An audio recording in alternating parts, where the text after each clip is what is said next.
Welcome back, everyone. In this video, we are going to create the grunge look. That's right. We're going to create some grungy text and also a grungy texture using some photos and some brushes in Photoshop. It's really not that hard to do, so don't be intimidated. It's really pretty simple. It just takes a little bit of time, a little bit of patience, but it can be done. And you can create this many different ways. This is not the only effect or the only result that you see here. This is not, all you can do with this method, but you can create all different types of things, different colors and different scrapes and scars and burnt edges, and do whatever you want. But I'm going to show you how to create pretty close to what you see on the screen right now. This is what we're going to do. So let's go ahead and get started. Now, I did include a couple photos to be used with this tutorial. You can use any photo that you want, but if you go into the grunge look folder inside the project files folder on this DVD, you will find a couple photographs of some construction here, and then you will find another one of a beach and a pier, and then you'll find the grunge look file right here. And I chose these photos because they have lots of detail, lots of lines and little tiny details in the photos, which will help me in creating the grunge look for the text and for the texture. Before we begin, we must have an image. So let's go up here to File and select New. What I'm going to do, though, is select or create a new image about the same size as 8.5 by 11. Now, if you're using an earlier version of Photoshop, you'll find a preset menu in Photoshop 7 and above. You'll find the preset menu there. It might look a little bit different, but in Photoshop CS3, the presets are split up in categories. You can see, paper, photo, web, mobile devices. It's separated into categories now because I think what was happening is that Adobe figured the preset menu here was getting so long, they decided to just, separate it. So it actually makes it a lot easier. So I can select US paper, and then right here where it says size, you'll have a menu to select which size, paper, legal or letter. So there's really, it's just much more organized this way. Mobile devices and international paper, we got A6, A5, we got all the A and B and C size papers for international. So it's just a lot more organized here. But what we're going to do is select a US paper. And for size, let's just set that to letter, and it'll already be in here 8.5 wide by 11 inches high at 300 dpi for the resolution. And I'm going to go ahead and click OK.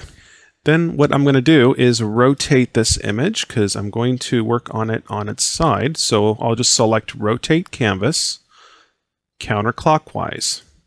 All right, so we need to create our grungy text first. And you can see what the grungy text looks like on this image right here. And I can make all these other layers invisible here. So you can see the grungy text. This is just the text alone, right here. So let's go ahead and move this out of the way. And now go into the Adobe Bridge or the file browser. And I want you to open up this image that you see right here. 804991. And again, I kept the original numbers for these images. That way, if I wanted to see who the original photographer was, I can go ahead and look this up with this number here and figure that out to give proper credibility and stuff like that. But we're going to use this image right here, which is a picture of, we have a big hotel and we're on a beach here, and here's a pier. I like the lines and everything, so I decided to use this photo. I'm going to go ahead and just double click on this. And it doesn't have to be anything special. You don't have to be too picky when it comes to the photo.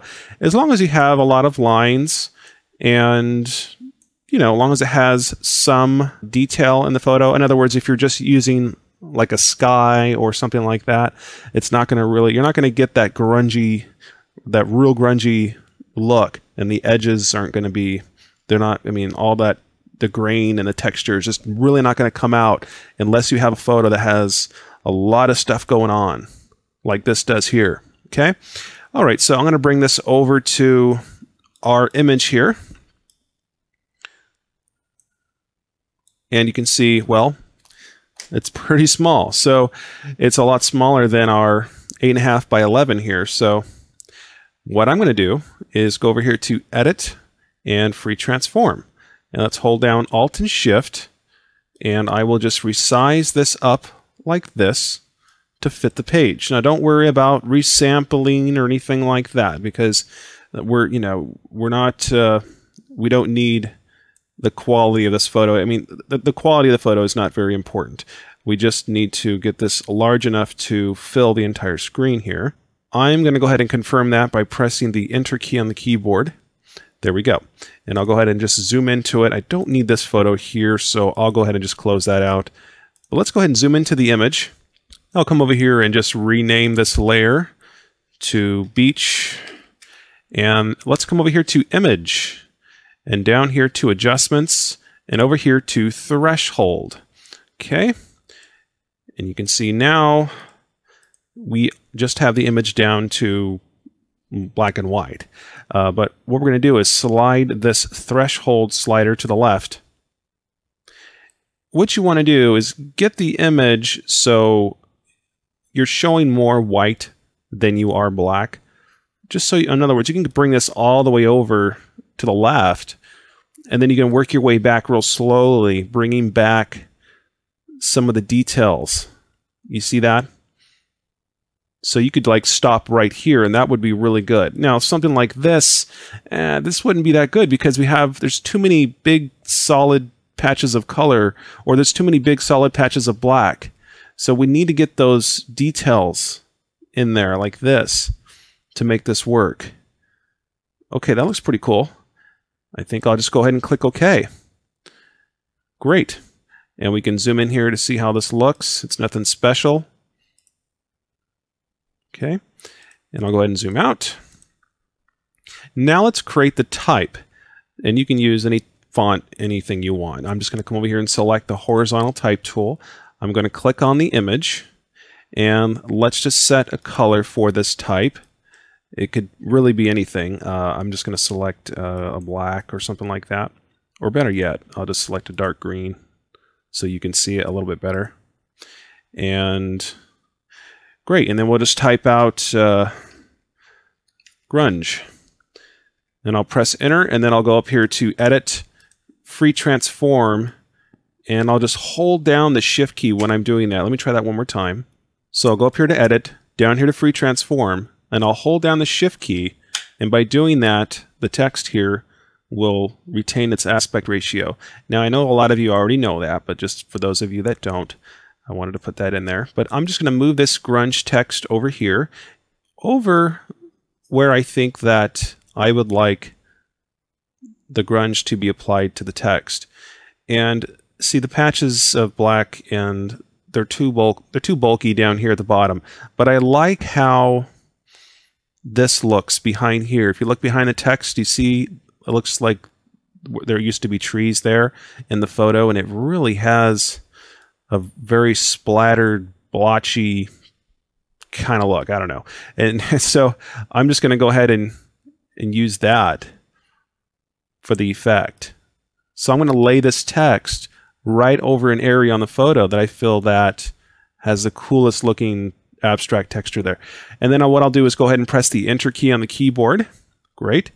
Now, after you have the text just like you want it, what you must do is rasterize the layer. So just come over to the layer and right-click somewhere on the layer, and you will get a little menu that pops up, and you can select Rasterize Type from that menu. Or what you can do is come over here to Layer and come down here to, where is it? Rasterize and select Type from this menu. So you can do it both ways. And so that way, what that means is that this layer here is no longer, I mean, we can't edit the type after we've rasterized the layer. We've disregarded all the vector information and everything. So once we've rasterized it, if we want to resize it later, well, we either have to turn it into a smart object or something like that. And now what we're going to do, click back on the beach layer right here. Okay. And then come over here to the magic wand tool. And what you want to do is click on the black somewhere. Okay, so, and you can barely see my crosshair. It's really small. There, you could probably see it a little bit better. You can switch back and forth between the magic wand tool icon and the crosshair by pressing the caps lock key on the keyboard. You see how that switches back and forth? And so get that magic wand and click on the black portion of the photo in the back here.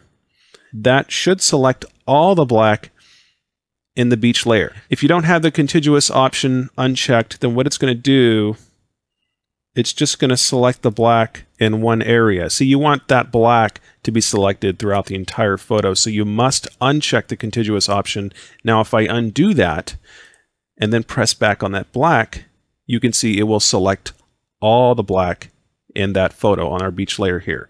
Okay, all right, so this is what you want.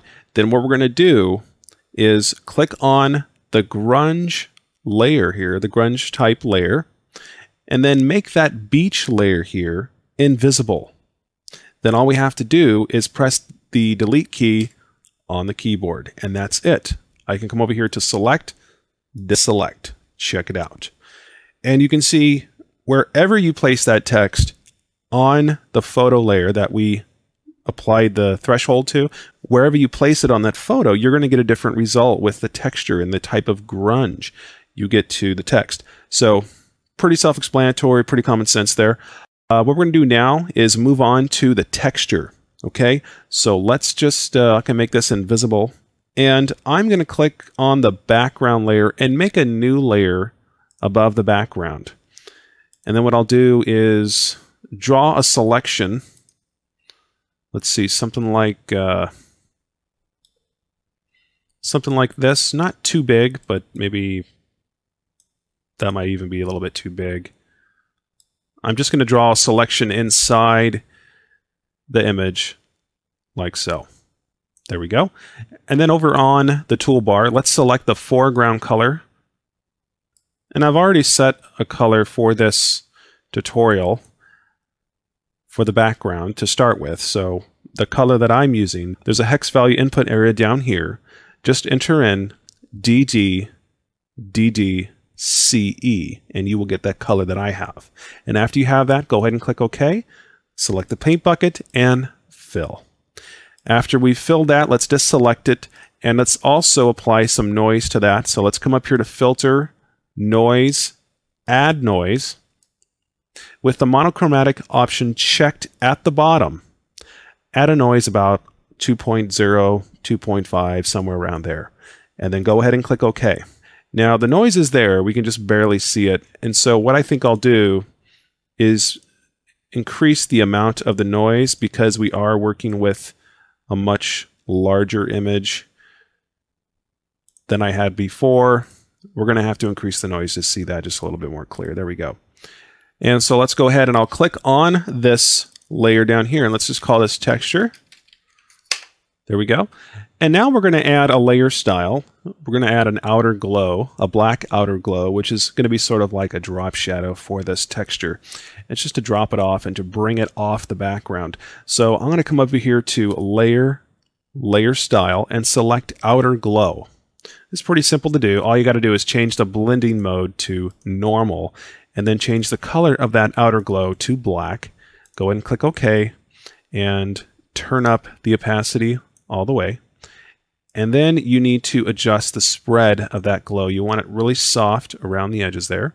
And you can come back and change this anytime. Okay, that looks good. I'll go ahead and click OK. Now what I'll do is click back on the background layer and let's fill this in with a dark color, such as, could be this like nasty green, dark green color here. I'll go ahead and click on the background and fill that.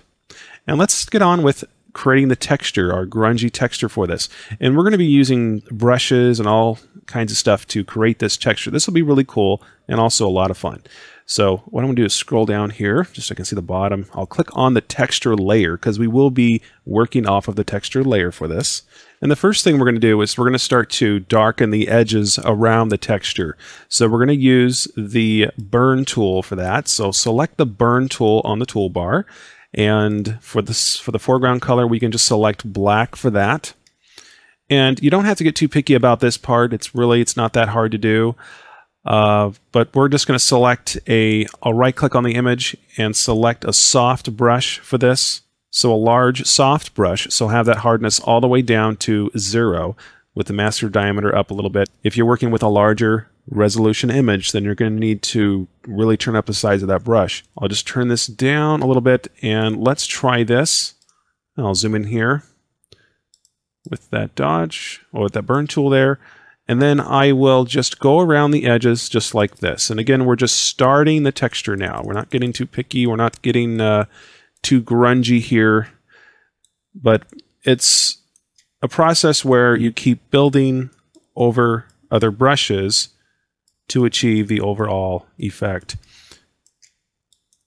I like to get the corners a little bit darker, so I just like to press a couple times with the mouse. I'm just going with the mouse here.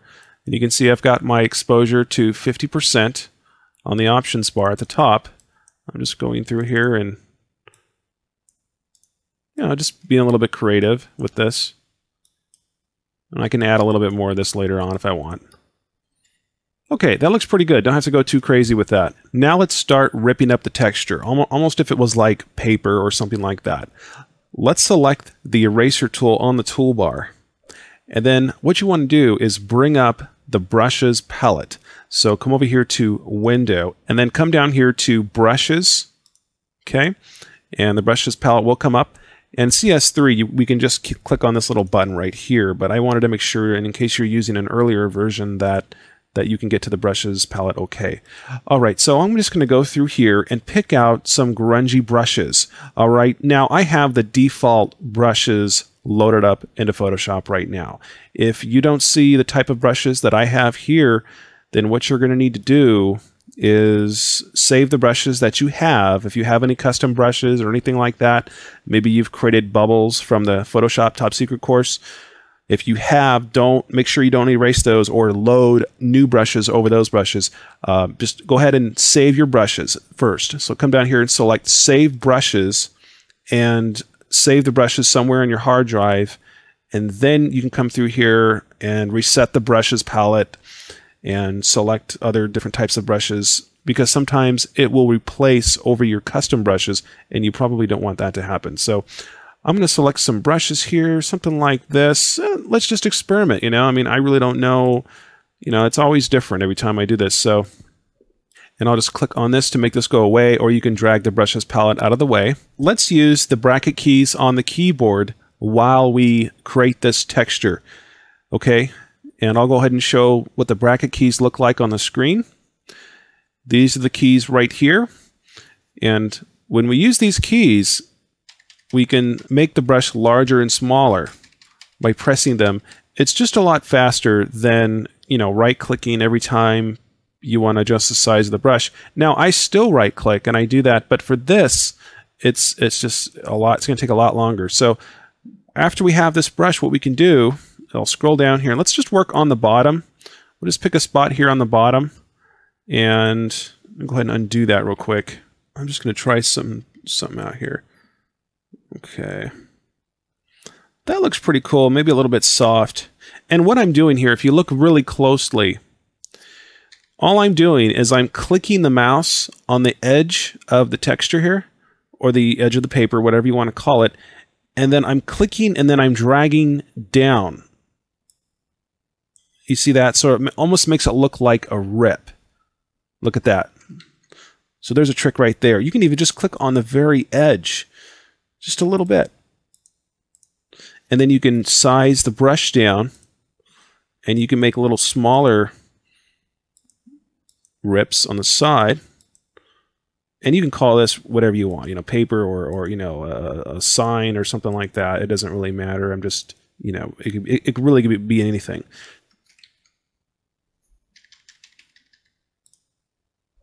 And I'm just totally experimenting right here, right now.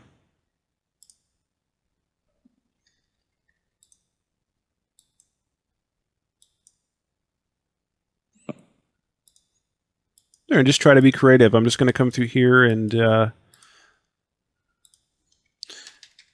going to resize the brush. So what I'll do is make the brush small and then just do the very edge.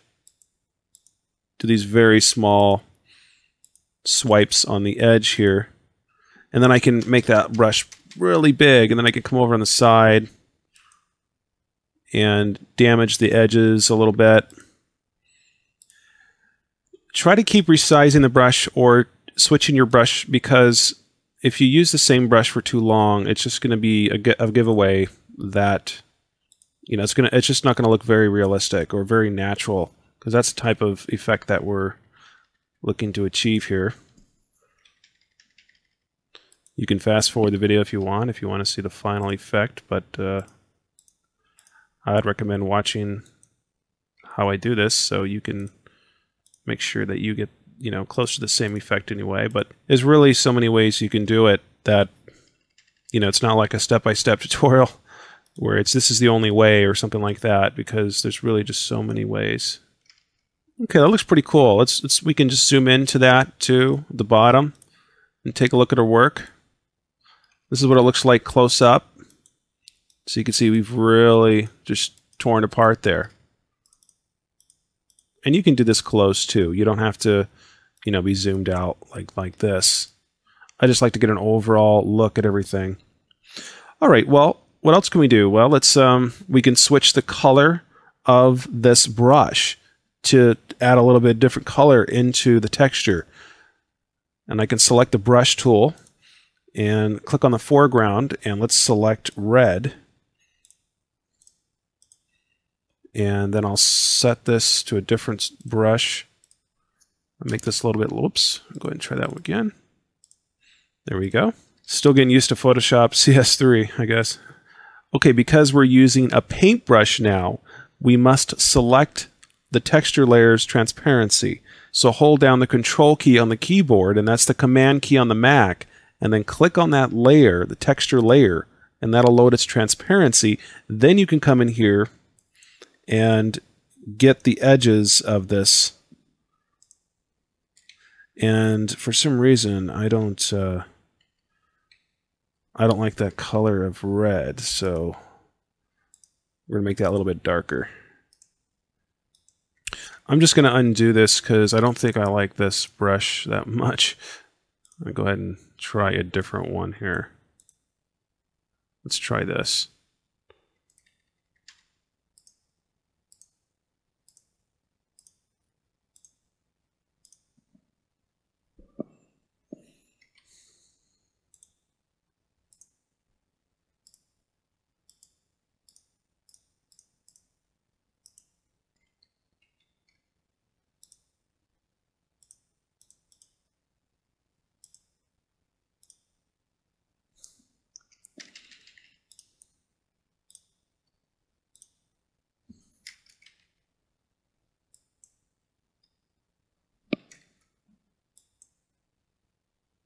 There we go. That looks like some, starting to look like blood a little bit, but if that's what you want, we can go with that too.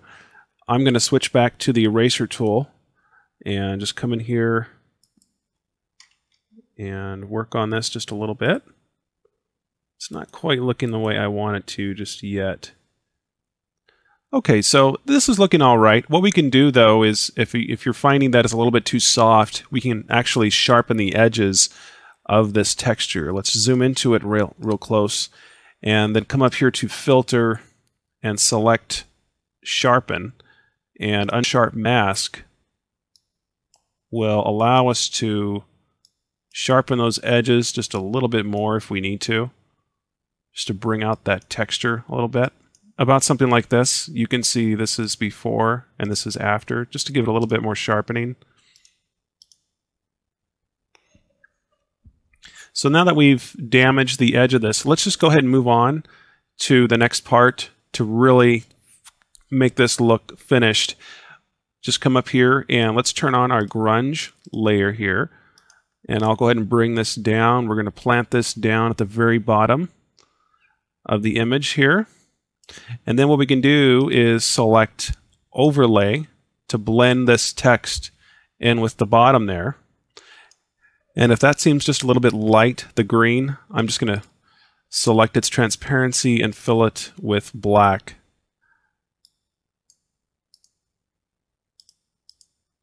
There we go.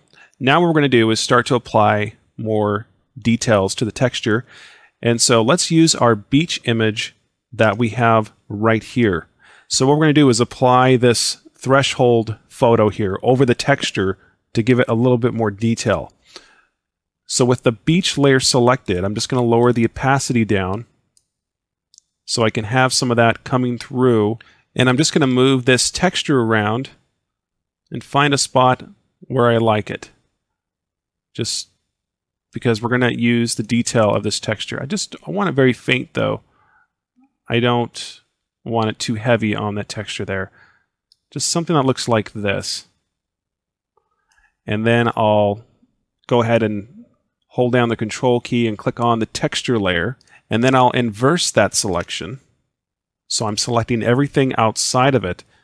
And then I'll press the delete key on the keyboard and then just select. Cool. All right. Well, what can we do next? Let's apply the blotchy color and everything to this grunge paper or texture. So what I'm going to do is make a new layer, and let's call this clouds, because we're going to be using the clouds. That's going to help us create that coloring and the blotchy artifacts and all that stuff. What I'm going to do is select the transparency of the texture layer. So I'll hold down the control key, click on the texture layer like this, and then let's scroll back up, make sure clouds is selected, and I'll make sure that the foreground and background are black and white. So I'll press the D and X keys on the keyboard like this, and then I'll come over here to Filter, Render, and select Clouds. Okay? And that will apply it with clouds. Now, what we're going to do is colorize the clouds and then blend the clouds into the background. So let's come over here to Image, Adjustments, and select Color Balance. Now, I already have the settings that I used in the texture that I created previously, so all you're going to need to do is just copy the same settings that I have. So for the shadows, click on Shadows and enter in 61, 14, and that's plus 14, plus 61, plus 14, and then you can do a minus 41. And then click on midtones, and let's just put 97, 67, and then a minus 41 again. And then for highlights, we'll just do 17, minus 18, and minus 58. Okay, so it looks something like this. Cool. All right, let's go ahead and click OK. And I've just noticed something here. Since we're working with a larger image, a larger resolution image, because the image originally was 72 dpi. That was the grunge image that you saw earlier, which is this one. It's like 72 dpi. So the clouds act differently. They don't change their size based on the resolution of the image. They always stay the same size. So what we can do is come over here to select, deselect the selection now, and resize these clouds. So I can come over here to Edit, Fill Transform, link the width and the height together up on the options bar, come in here and change the percentage of the clouds to make them bigger. You can go 200. Don't go too big, because sometimes depending on your computer processing power there, you might sometimes be able to, you might go a little bit too big. But I'm going to push it and go 300. And then what I'll do is confirm that by pressing the Enter key on the keyboard. Okay, there we go. Now what we're going to do is reselect the transparency of the texture layer. Now, if this seems like it's a lot of steps, don't worry about it. The biggest thing is that you sort of just get the overall idea on how all this works.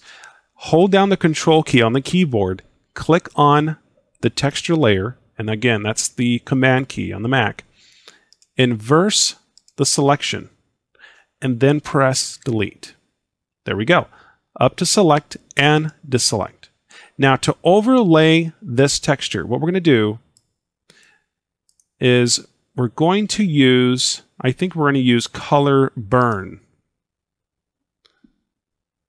Yeah, Color Burn, or I don't think it's color dodge, but you could use color dodge. But the whole thing here is what you must do is go through the blending modes for the clouds layer. So you can click on the layer blending mode menu and then use the arrow keys on the keyboard to go through the different blends for the blotchy texture there.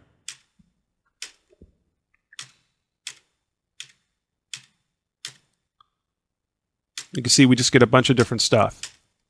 But I think what I'm going to use is the color burn, and then maybe just turn down the opacity of that a little bit.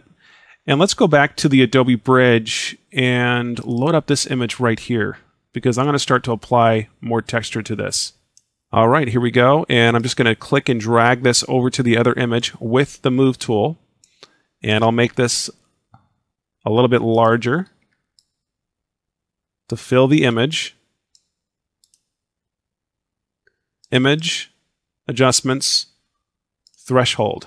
So you remember the threshold? We applied earlier. Click OK. And then I will experiment with the blending modes for the threshold.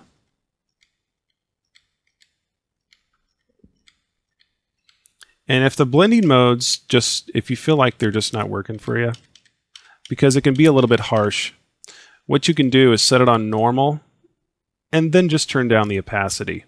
Sometimes I find that, that just works. If I can't get anything else right, usually just turning down the opacity works for me. But every time you do this, you're going to get a different look. That's just the way it is. I'm going to select the transparency of the texture, come up here, inverse that, and press delete. Select, deselect. And if you want the text to stand out a little bit more, what we can do is just duplicate that layer, and then I'll make it stand out. I'll make it a little bit darker, just double the strength of it. So there's a lot of things you can do with this, and we've just, we didn't go all the way around the edges of the image. You can do that if you want to.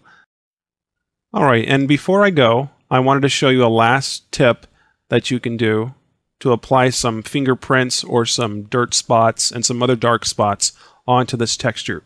What we're going to do first is I'm going to select the transparency of the texture layer. So I'll click on it, I'll hold down Control, Command on the Mac, I'll click on the layer, and then come over to the paintbrush on the toolbar and make sure that the foreground color is black by pressing D and X on the keyboard until you get it to see black there. Then come over to the brushes palette, and I want you to locate the leaf brush that looks just like this.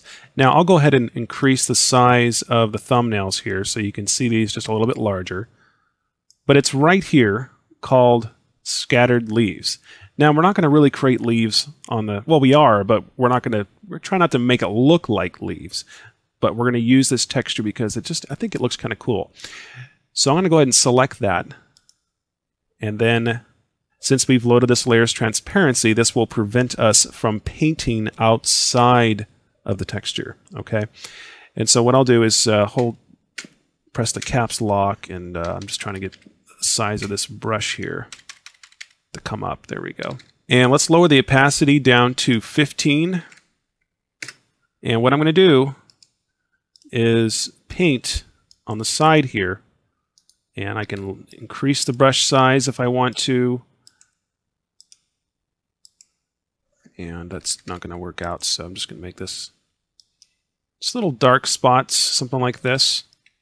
It could look like water spots or something like that, aged water spots.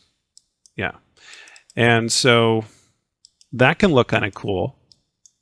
This is sort of just a last minute thing here, but I'm going to increase the size of that. And you can actually make it look like a leaf if you want. You can turn the opacity all the way up to 100 and do this. If that's kind of cool, kind of a trendy, kind of a vector artish type of thing you can do. And because this is a scattered brush, you can see down here at the bottom, you're going to get a different effect or a different result every time you click on this. And so there's so many things you can do. That's kind of cool. I can just leave it like that. So I'll go over here and select or select and deselect. And then as a last thing, let's just adjust the drop shadow of this grunge texture so we can pull it away from the background a little bit. And you can see this is what it looks like up close. So it looks pretty cool. Check that out. And we can also chop off the text too. I'm going to go over here to select inverse, and I can just chop the bottom of that text off and do it on this layer too. Look at that. It's like just chopped on the bottom. You barely see it, but it made a difference. That's kind of cool. You can see this is, I'll show you what it looked like before. This was before. You can see the E right here, but now I chopped it off. Look at that. So that's cool. I mean, you can just keep going with this. I could just do this all day. It's really fun. But we want to enhance and pull this texture back from the background here. So let's double click on the effects icon on the texture right here. And when we do that, that'll bring up the layer styles that are applied to that layer. Let's click on outer glow and increase the opacity of this a little bit more, something like that. That looks kind of cool. Very touchy now on the settings here. Let's move this off the screen because I can't see what I'm doing. Looks like I'm going to have to turn the opacity down just a little bit so I can see that. All right, pretty cool. That's pretty grungy to me, I'd say. That is the grunge look, ladies and gentlemen. And you can do it too in Photoshop. Just follow this tutorial. It was kind of long-winded, but we finally got it done. And there it is. Have fun with it. I hope you guys learned a lot. So we'll see you guys later. And of course, we'll see you on the next video.